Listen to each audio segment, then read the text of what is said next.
News, सच जरूरी है। नमस्कार दर्शकों, ये है MNS न्यूज नेटवर्क और आप देख रहे हैं MNS न्यूज टीवी। दर्शकों, मैं हूं आपके साथ शुभांगी कांबड़े। तो आइए देखते हैं नागपुर शहर की तमाम बड़ी खबरें। इससे पहले एक नजर डालते हैं आज की हेडलाइंस की ओर। जय जिजाऊ जय शिवराय से गुंजा शिव तीर्थ। गर्मी बढ़ी, वाहनों के टायरों की अनदेखी पड़ सकती है महंगी। अप्रैल में GMR के सुपुर्द करेंगे एयरपोर्ट। आइए देखते हैं खबरें विस्तार से। जय जिजाऊ जय शिवराय से गुंजा शिव तीर्थ। नागपुर में ढोल ताशों की गूंज में उत्साह के साथ छत्रपति शिवाजी महाराज की जयंती मनाई गई। हिंदवी स्वराज्य के संस्थापक छत्रपति शिवाजी महाराज की जयंती बुधवार को पूरे उत्साह और भक्ति भाव से मनाई गई। इस अवसर पर शहर भर में विविध कार्यक्रमों का आयोजन किया गया। शिव समारोह का मुख्य केंद्र महाल स्थित शिव तीर्थ यानी छत्रपति शिवाजी महाराज चौक, जहां विभिन्न संगठनों द्वारा महाराज के जन्मोत्सव का भव्य आयोजन किया गया। महाराज की जयंती की भोर ढोल ताशों की गूंज और शिव गर्जना के नारों से गूंज उठी। महाराज की युद्ध सज्ज पूर्णाकृति प्रतिमा का दूधाभिषेक किया गया और महाआरती संपन्न हुई। समूचे वातावरण में हर हर महादेव, जय भवानी, जय शिवाजी, जय जिजाऊ, जय शिवराय के गगनभेदी जय घोष सुनाई दे। इस अवसर पर शिवकालीन युद्ध कौशल, पारंपरिक शारीरिक कसरतों और तलवारबाजी का भी रोमांचक प्रदर्शन किया गया, जिसने दर्शकों को शिवाजी महाराज के गौरवशाली इतिहास की याद दिला दी।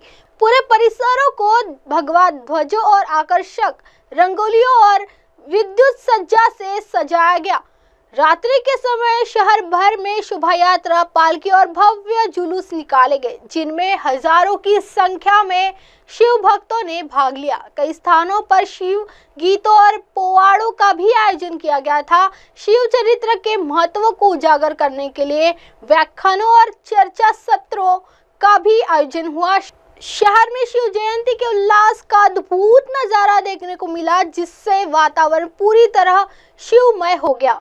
शिवाजी महाराज।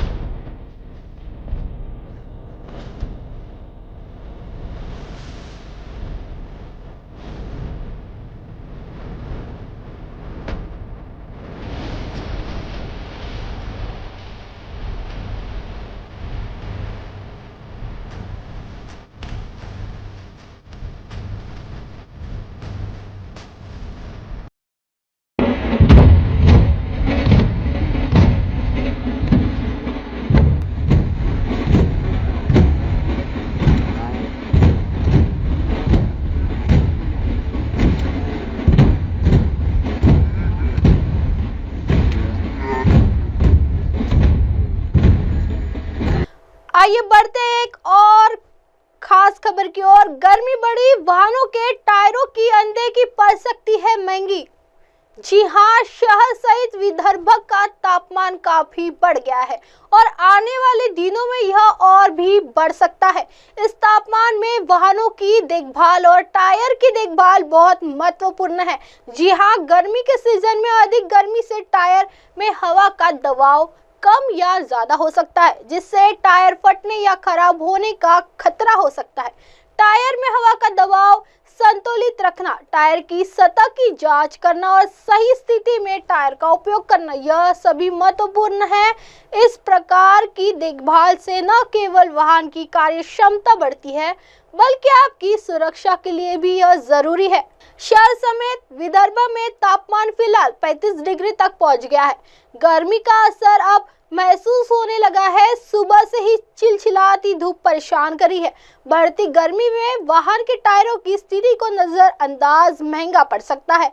गर्मियों में टायर क्यों फटते हैं, आइए जानते हैं क्या है इसका कारण। गर्मियों में गर्मी बढ़ जाती है और सड़कें गर्म हो जाती है, जिससे हवा का संचार सुचारू रूप से नहीं हो पाता है। टायर का दबाव बढ़ जाता है और टायर फट जाते हैं। यदि टायर बहुत पुराना है तो उससे दरार आ सकती है और टायर फट सकता है। टायर में दरारें और बुलबुले या विनिर्माण दोष के कारण टायर फटने का भी खतरा है। आइए बढ़ते हैं अगली खबर की ओर। अप्रैल में GMR के स्पुर्द करेंगे एयरपोर्ट। जी हाँ, नागपुर का डॉक्टर बाबा साहेब आम्बेडकर अंतर्राष्ट्रीय विमानतल के रनवे की रिकापेंटिंग का काम अब पहले के मुकाबले काफी तेजी से चल रहा है। हालांकि अभी भी किसी अवसर विशेष पर VIP की लैंडिंग पर कुछ दिक्कतें पैदा हो सकती है। इसके बावजूद दूसरी लेयर का काम अब तकरीबन पूरा होने को है। तीसरी लेयर का काम 2 हफ्ते के भीतर शुरू हो सकता है। सूत्रों के अनुसार यदि काम के लिए तय 8 घंटे का काम के लिए नियमित रूप से मिलते हैं तो ये काम फरवरी के अंत में ही पूरा हो सकता है। भारतीय विमानपत्तन अधिकारी के रनवे की रिपोर्टिंग का काम 31 मार्च तक करने का आश्वासन दिया है, लेकिन काम की गति को देखते हुए लग रहा है कि ये इससे कुछ ही दिन पहले पूरा हो सकता है। नई परतें चढ़ने के बाद रनवे की सतह काफी चमचमाती हुई नजर आने लगी है। मार्च में रनवे रिकापेंटिंग का काम पूरा होने के बाद अप्रैल माह तक मिहान इंडिया लिमिटेड का डॉक्यूमेंटेशन का काम भी पूरा होने का आसार है। MHIL सूत्रों के अनुसार अप्रैल में GMR को विमानतल हस्तांतरित किया जा सकता है। हालांकि नागपुर हवाई अड्डे को विश्वस्तरीय रूप से देने का ठेका GMR कंपनी को दिया गया है। इस विकास परियोजना में दूसरा रनवे बनाने का प्रस्ताव है। अब वक्त हो चला है दर्शकों ब्रेक का। ब्रेक से लौटने के बाद देखिएगा देश और दुनिया की तमाम बड़ी खबरें मेरे साथ यानी शुभांगी के साथ। नमस्कार। नमस्ते, मैं हूँ वैशाली माड़े और आप देख रहे हैं MNS न्यूज। देखते रहिए MNS। आप देख रहे हैं MNS न्यूज, सच जरूर।